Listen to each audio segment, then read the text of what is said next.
Maraming post sa social media ang nag-o-offer ng online fixing services sa ilang transaksyon sa gobyerno. Ang ilan kumakagat dito upang maiwasan na mainip sa mga mahahabang pila at upang mapabilis ang pagkuha ng mga kinakailangang requirements.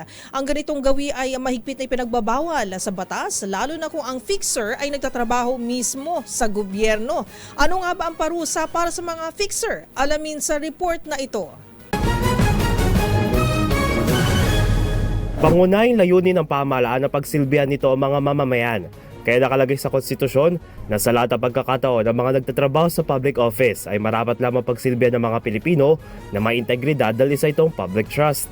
Ngunit sa ilang mga opisina ng gobyerno ay maaari pa rin nananatili ang mga maling gawi. Tulad na lamang ng sistema ng mga fixers gaya na lamang sa mga opisina ay upang makakuha ng lisensya, permit at iba pang dokumento kung saan upang mapabilis ang transaksyon ay humingi ang isang empleyado ng mataas na kabayaran. Ayon sa Republic Act No. 11032 o ang Ease of Doing Business and Efficient Government Service Delivery Act, ang fixers ay ang sino man o kahit hindi empleyado ng isang public office ang nag-o-offer na mas pabilisin ang pagkumpleto sa mga transaksyon na may kapalit na halaga. Ang fixing o pakikipagsabuatan sa mga fixer ay hindi pinapahintulot sa batas.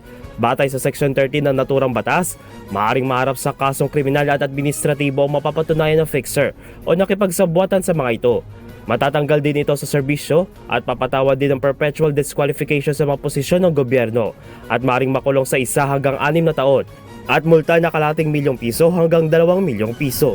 Kaya kung mayroon pa kayo nakitang ipinagbabawal na akto o mayroon kayong reklamo, itag nyo kami sa DZRH. Hoy! Bawal yan!